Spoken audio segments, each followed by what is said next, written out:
Welcome back नाज़रीन। नाज़रीन हींअर असांखे जलाल मोहम्मद शाह साहब बि टेलीफोन लाइन ते ज्वाइन कयो आहे, जॾहिं त स्टूडियो में मौला बख्श चांडू साहब असां सां गॾु आहिनि। जलाल साहब अस्सलाम वालेकुम। वालेकुम सलाम। साईं असां सां लाइन ते शाह साहब असां हिते इहो सवाल उथारियोसीं पाकिस्तान पीपुल्स पार्टी खां ऐं क़ौम परस्तनि खां बि ज़ाहिर इहो ई सवाल आहे त विफ़ाक़ में हूंदा आहियो या तव्हां इक़्तिदार में जॾहिं हूंदा आहियो त तॾहिं क़ौम परस्तनि खां परे हूंदा आहियो, जॾहिं अपोज़िशन में हूंदा आहियो त क़ौम परस्त तव्हांजे वेझो हूंदा आहिनि। इहो साॻियो ई मामिलो क़ौम परस्तनि सां आहे त पहिरियों हू पीपुल्स पार्टी सां हूंदा आहिनि, मुख़ालिफ़ धुर में हूंदी आहे जॾहिं, पर जॾहिं पीपुल्स पार्टी इक़्तिदार में हूंदी आहे त तव्हां मियां नवाज़ शरीफ़ साहब सां या इमरान ख़ान सां क़ौम परस्त नज़र ईंदा आहिनि। त इहा सूरत छो थी पैदा थिए? मुझे ख्याल में यो सवाल तो हुकुमरान धुर का पुछण घुर्जे त कहिड़ो सबब आहे जो जॾहिं इक़्तिदार खां ॿाहिरि हूंदा आहिनि त उन वक़्त में थल कैनाल भी यादि ईंदो आहे, कालाबाग डैम भी यादि ईंदो आहे ऐं सभु क़ौम परस्तीअ जा क़ौमी इशूज़ जेके आहिनि सो हुकूमती पार्टीअ खे यादि हूंदा आहिनि, पर जॾहिं हुकूमत में हूंदा आहिनि त उहे क़ौमुनि जे नुमाइंदगीअ खां लातालुक़ ऐं क़ौमी यकजहतीअ खां बेख़बर ऐं साथारी वरी कंहिं ॿियनि मज़बूत मर्कज़ियत जे ख़्यालनि जा जेके आहिनि सो थी बीहंदा आहिनि। इहा आउं ईअं नथो चवां त कया पीपुल्स पार्टी हिन में अकेली आहे, इन में मर्कज़ियत परस्त पार्टियुनि में मुस्लिम लीग बि आहे ऐं ही बि आहिनि, पर मज़बूत मर्कज़ छो त नुमाइंदगी पीपुल्स पार्टीअ जी सिंध मां थिए थी, उन जे करे यकीनन उन्हनि जो आसी जेके क़ौम परस्त या जेके सियासत करियूं था सो बि असांजो मैदान अमल जेको आहे सो सिंध जे अंदरि आहे ऐं ही जमायत जी बि अक्सरियत जेका आहे, जेका वफ़ाक़ में हिननि खे अक्सरियत ॾियारे थी, उहा सिंध जी नुमाइंदगीअ जी अक्सरियत आहे। पर वफ़ाक़ में वञण खां पोइ अक्सर ईअं ॾिठो वियो आहे त सिंध जे मामलनि खां लातालुक़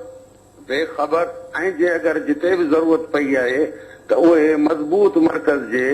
उन आइडिया ते जेके अॻु में ॿियूं पार्टियूं हुकूमतूं कंदियूं रहियूं आहिनि उन वारो साॻियो तसलसल जारी रखे वेठा, करे यकीनन क़ौम परस्तनि जी उन ॻाल्हि जे करे नज़दीकी ऐं दूरी थिए थी। जी जी शाह साहब लाइन ते रहिजो। तव्हां चांडू साहब जी ॻाल्हि ॿुधियूं त हू लातालुक़ न आहियूं असां सिंध जे इशूज़ खां ऐं तमामु वॾा जेके इशूज़ हुआ सूबाई ख़ुदमुख्तियारी खां वठी कॉन्क्रीट लिस्ट ताईं ऐं ॿिया जेके इशूज़ आहिनि उन्हनि में उन्हनि हल कया आहिनि इहे मसइला। आऊं थोरो अर्ज़ु कयां जी जी चांडे साहब घणनि सियासी जमायतुनि जी ॻाल्हि कयां, ॿियनि सियासी जमायतुनि जे तरफ़ां जवाब ॾेई नथो करे सघां, जी जी पर हिकिड़ी ॻाल्हि करियां त पीपुल्स पार्टी सां जेको बुनियादी इख़्तिलाफ़ रहियो आहे उहो इहो आहे त असांखे हू सिंधी क़ौम नथा मञनि, तस्लीम नथा कनि, जेका आइन में बि तस्लीम न कयल आहे ऐं असांखे क़ौम त ठहियो पर क़ौमियत बि तस्लीम करण खां जेको आहिनि सो लाचारी आहे। इहो वॾे में वॾो तज़ाद जेको आहे सो क़ौम परस्तनि जे दरमियान ऐं पीपुल्स पार्टीअ जे विच में रहियो आहे। आउं सम्झां थो त जे अॼु बि असांखे क़ौम मञनि ऐं क़ौमुनि जा पंहिंजे ज़मीनुनि जे मथां हक़ थींदा आहिनि, उन्हनि जे वसीलनि जे मथां हक़ थींदा आहिनि, उन्हनि जे कुदरती वसीलनि जे मथां हक़ थींदा आहिनि, उन्हनि जे टैक्सनि जे मसइलनि ते हक़ थींदा आहिनि, उन्हनि जी हक़ हुकुमरानीअ जे मथां जेको आहे सो हक़ थींदा आहिनि। जेॾी महिल असांजी क़ौमियत ई नथा तस्लीम कई वञे त पोइ जेको आयल माण्हू हर ज़मीन ते हिकिड़ी मास माइग्रेशन 73 जे आइन खां पोइ 1 यूनिट टुटण जे बावजूदि लॻे ईअं पियो त अञा बि 1 यूनिट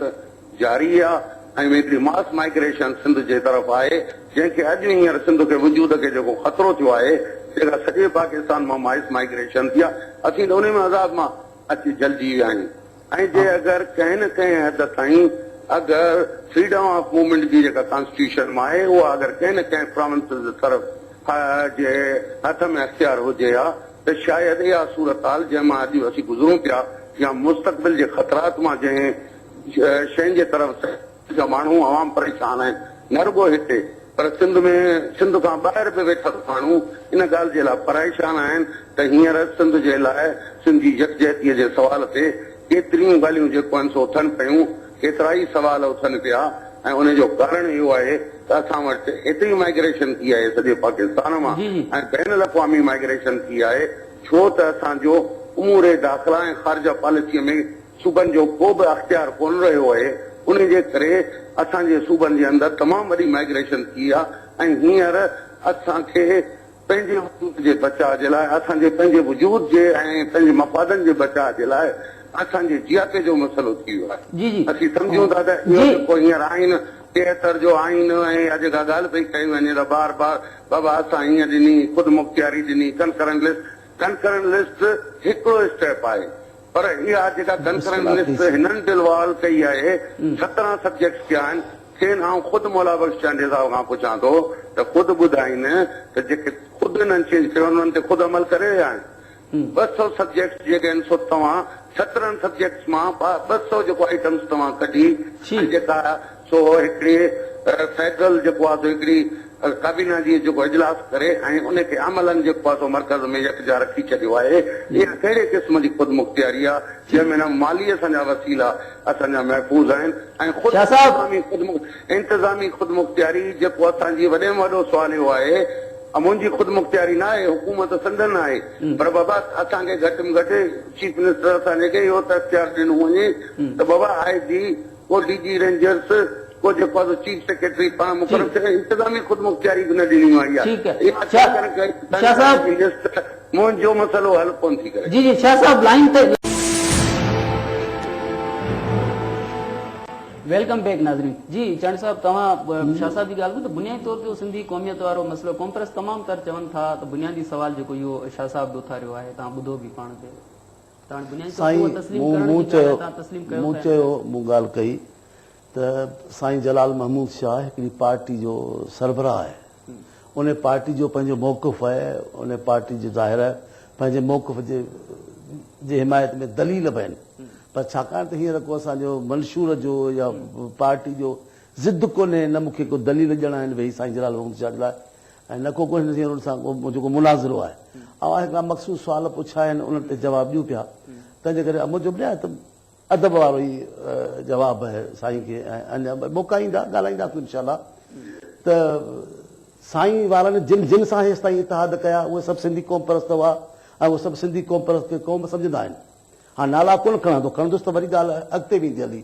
इलाही सां साईं इलेक्शन इलाहक़ कया आहिनि, इलाही सां हुकूमतुनि में शरीक रहिया आहिनि, इलाही खे क़बूल कया अथनि, 73 जे आइन तहत असेंबली में हलफ़ कया अथनि। इहो कीअं मौक़िफ़ असांजे लाइ थी बीहंदो? असीं चऊं था न सिंधी आहियूं, अलाए क़ुर खणी बीबो छा? अॼु चऊं था न सिंध खे क़ौम सम्झूं, वतन सम्झूं था, चऊं था न सिंधी क़ौम आहे। कहिड़ो पीपुल्स पार्टी जो कारकुन आहे मुंहिंजो? पर तव्हांजी पार्टी ऐं तव्हांजी पार्टीअ जे मेड़ी का ॻाल्हि कान्हे। मुनासिबी साईं जलाल शाह तव्हांजे लाइ बेइंतहा मूंखे इज़त आहे, तव्हां इंतिहाई एतिराम आहे,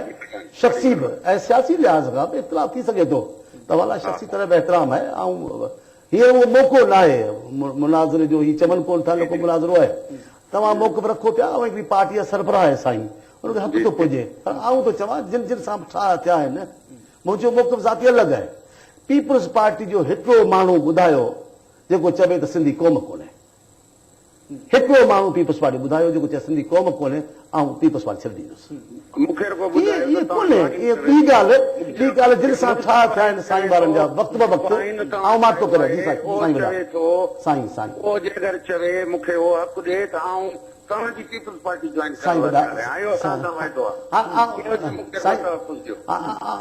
त घड़ी घड़ी पियो चवां त दलीलनि जो हींअर मौक़ो कोन्हे, अवां सां मौक़िफ़ रखण जी ॻाल्हि आहे, तव्हां मौक़िफ़ रखो पिया, आऊं बि रखां पियो। असां भला असेंबली जो मेंबर चूंडजी विया आहिनि, साईं जा बुज़ुर्ग मिट माइट पार्टी वारा, उन्हनि कहिड़े आइन तहत हलफ़ कयो आहे सिंध असेंबली जी मेंबरी जो? डिप्टी स्पीकर जो हलफ़ कहिड़े आइन तहत कयो अथनि?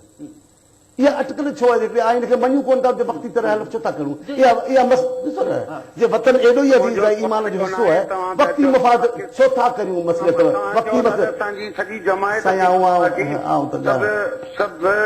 को सिंधी क़ौम खे मञनि था तॾहिं आऊं तव्हां खां मूं इहो सुवाल कयो आहे, अदरवाइज़ असांजी बेसिक कंसेप्ट इहा ॻाल्हि बि हुई, पर इहा ॻाल्हि तव्हां पिया चओ तॾहिं आऊं उन ॻाल्हि जे पेश नज़र थो चवां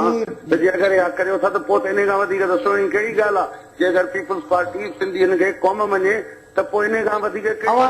साईं जलाल छा अवां जे चवण सां त न को असीं गदार थी सघूं न को काफ़िल थी सघूं। असीं अवां जे साम्हूं चऊं पिया पाकिस्तान सॼी पीपुल्स पार्टी, बेनज़ीर साहब खां वठी भुट्टो साहब खां वठी सभु जा सभु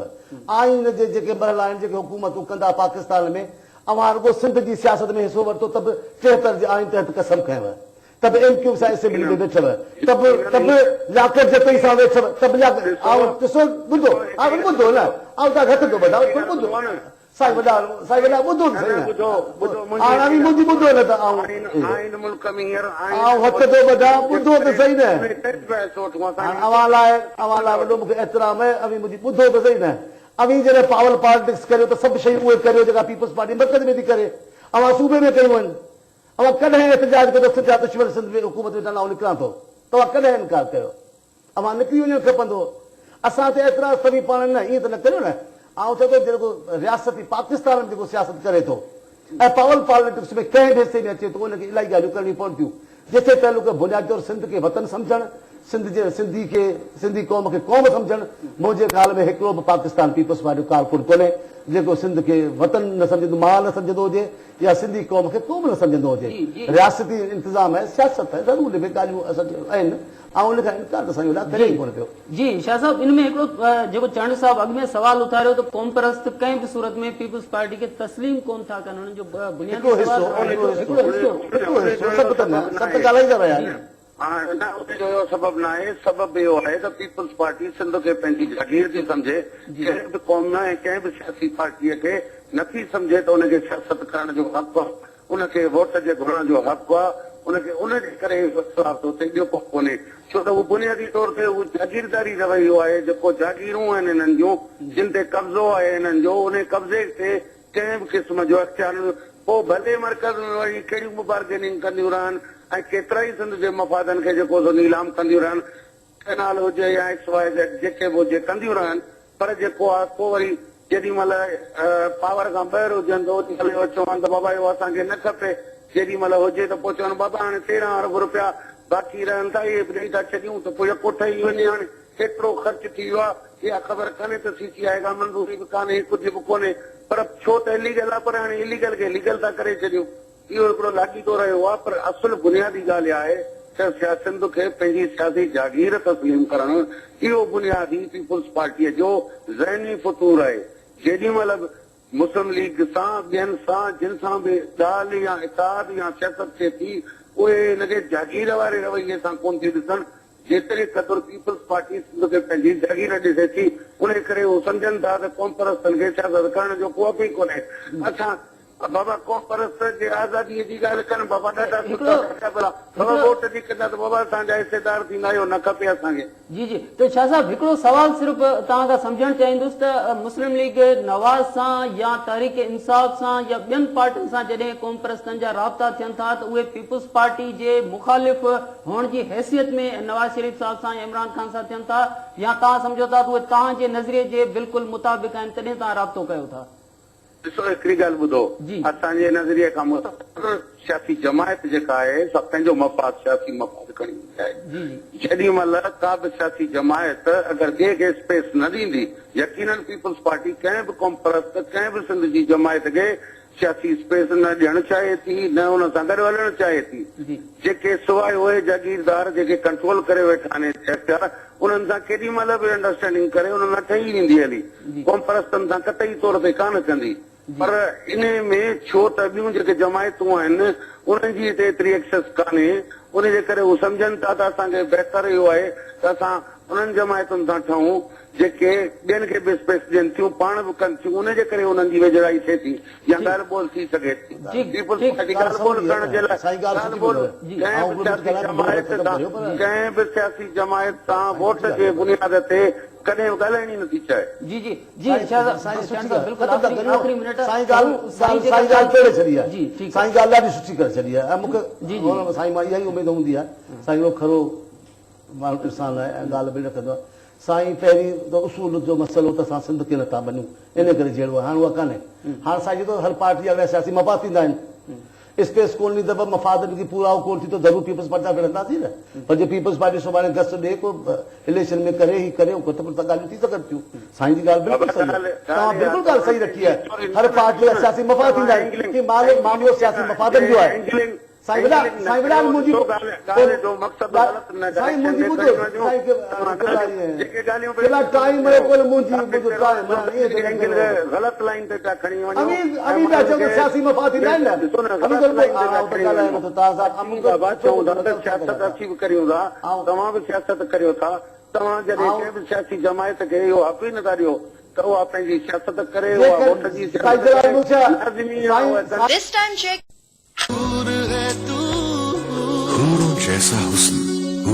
ब्यूटी सो साईं साईं साईं